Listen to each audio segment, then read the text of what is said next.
सण असो किंवा गोड खाण्याची इच्छा, शेवयाची खीर ही सर्वांनाच आवडते.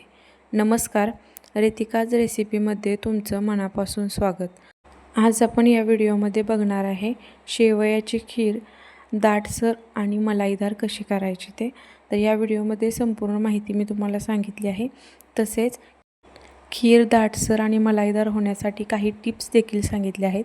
तर व्हिडिओ शेवटपर्यंत नक्की पहा. चॅनलवर नवीन असाल तर चॅनलला सबस्क्राईब करा आणि व्हिडिओ जरा देखील आवडला तर व्हिडिओला लाईक करायला विसरू नका. तुम्ही इथे बघू शकताय खीर किती मलाईदार आणि दाटसर झाली आहे.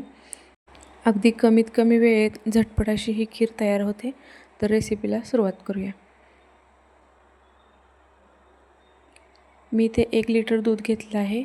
दूध फुल क्रीम आहे, त्याच्यावरची मलाई काढलेली नाही. दूध एकदा उकळले पण मी नंतर ते दूध उकळण्यासाठी गॅसवर ठेवते. आता इथे मी एक कढई घेतली आहे. कढई शक्यतो जाड घ्या म्हणजे खालून खीर करपणार नाही.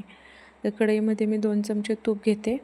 आपण फुल क्रीम दूध घेतलं आहे म्हणून मी 2च चमचे तूप घेतलं आहे. तूप जास्त घातलं तर जास्त तुपट होऊ शकते खीर, त्यामुळे मी इथे 2 चमचे तूप घेतलं आहे.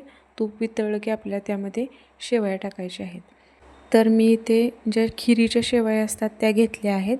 जर तुम्ही घरी बनवलेल्या शेवया घेणार असाल तरीही चालेल, त्या देखील चालतील. त्याची खीर खूप छान होते. तर मी इथं खिरीच्या शेवया घेतल्या आहेत. शेवया आपल्याला तुपामध्ये व्यवस्थित खरपूस अशा भाजून घ्यायच्या आहेत. तर 2 ते 3 मिनटं लो फ्लेमवरती आपल्याला शेवया भाजून घ्यायच्या आहेत. तुम्ही 2-3 मिनटानंतर बघू शकता शेवयांचा कलर चेंज झाला आहे. आता आपल्याला यामध्ये ड्रायफ्रूट्स घालायचे आहेत.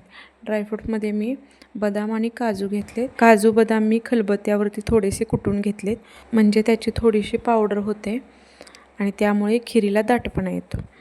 तर मी ड्रायफ्रूट देखील शेवयाबरोबर थोडा वेळ परतून घेतलेत. ड्रायफ्रूट परतून झाले की आपल्याला त्यामध्ये दूध घालायचं आहे. मी साईडच्या गॅसवरती दूध देखील उकळून घेतलं आहे. आता आपल्याला दूध शेवयामध्ये थोडं थोडं घालून घ्यायचं आहे. दूध घालत असताना वाफ अंगावर येऊ शकते म्हणून काळजीपूर्वक दूध व्यवस्थित घालून घ्यायचं. हे दूध घालून आपल्याला शेवया व्यवस्थित मिक्स करून घ्यायच्या आहेत. घाई गडबडीच्या वेळेला आपल्याला ज्या वेळेला गोड काय पदार्थ बनवावा हे सुचत नसेल किंवा बाहेरून काही आणायचं नसेल तर तुम्ही ही शेवयाची खीर अगदी 10 ते 15 मिनटात बनवू शकता. ह्याला जास्त वेळ लागत नाही, लगेच ही खीर तयार होते. तर इथं त्यानंतर आपल्याला त्यामध्ये साखर घालायची आहे. मी एक लहान वाटी साखर घातली आहे. तुम्ही गोड तुमच्या आवडीनुसार कमी जास्त करू शकता.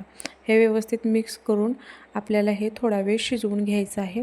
साधारणतः 5 ते 7 मिनटं लो फ्लेमवरती शिजवायचं आहे म्हणजे खिरीला थोडासा दाटपणा येतो. आता तुम्ही बघू शकताय खीर बऱ्यापैकी दाट झाली आहे म्हणजे त्याची कन्सिस्टन्सी थिक झाली आहे बऱ्यापैकी.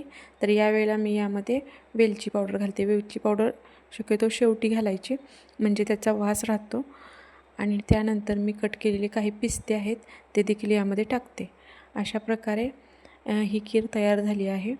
तुम्ही बघू शकताय खिरीला दाटपणाही चांगला आला आहे आणि खीर अगदी मलाईदार झाली आहे. त्यामुळे शक्यतो घेताना जे दूध आहे ते फुल क्रीम असावं आणि काजू बदामाचे देखील पूड करून घ्यावी म्हणजे खीरीला दाटपणा येतो.